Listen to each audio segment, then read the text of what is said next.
Salah satu contoh implementasi proses perangkat lunak seperti yang saya contohkan pada publikasi paper saya yang berjudul IRACOREF Toward Governance Planning, Monitoring and Evaluation of Urban Development for Manado Smart City.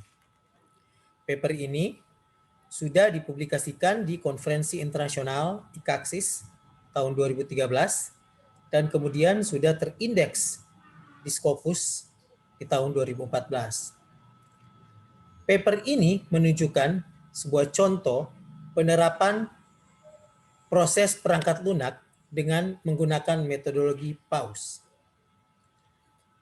Di mana metodologi PAUS ini terdapat 4 tahapan, yaitu tahapan inception, di mana di sini kita melakukan kegiatan project plan, tahapan elaboration, kita membuat SRS dan SAD, tahapan construction, kita membuat coding dan melakukan testing, dan tahapan transition, di mana kita mendeploy sistem informasi ini.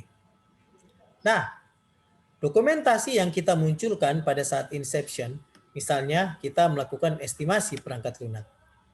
Estimasi sistem informasi akan kita kembangkan dengan pendekatan LOC. Kita dapat menghitung kira-kira berapa lama waktu yang diperlukan, serta berapa jumlah baris code yang kira-kira akan kita kerjakan. Selanjutnya, pada itu kita lakukan pada fase inception. Selanjutnya, pada fase elaboration, di sini yang kita lakukan adalah kita menyusun requirement.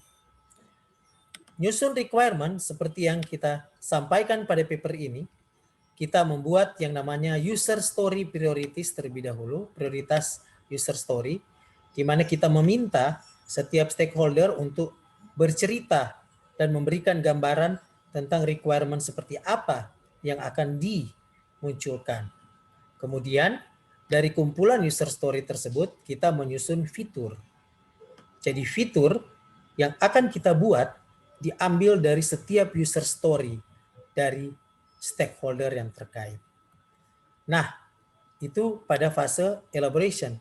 Sedangkan pada fase construction, kita mulai melakukan coding, kita buat kelas diagram, kemudian kita membuat object classification kelas kandidat. Sesudah itu, kita menerjemahkan object classification dan kelas kandidat itu ke DBMS atau pada interface yang akan kita tuju. Dalam hal ini, kita menggunakan DBMS dan SQL Server 2008. C# kita gunakan untuk membangun interface-nya, dan interface ini kita inline-kan dengan web service ROA. Nah, itu adalah contoh bagaimana kita menerapkan proses perangkat lunak pada pengembangan sistem informasi. Nah, sedikit kita bisa tambahkan di sini bahwa proses pengembangan atau proses pengembangan elaboration dan construction itu dilakukan berulang-ulang hingga 8 kali, di mana kita berusaha untuk menyempurnakan proses bisnis dengan menggunakan activity diagram. Yang kedua, kita menyusun use case diagram, dan dari use case ini kita membangun fitur-fitur.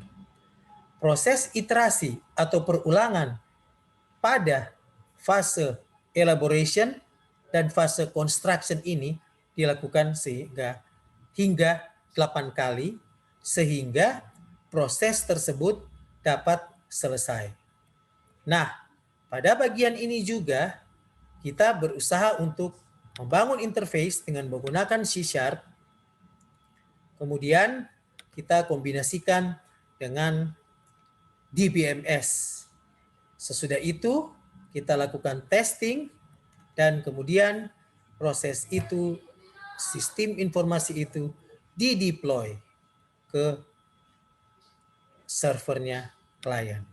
Dan proses perangkat lunak selesai saat perangkat lunak berhasil diserahkan kepada klien.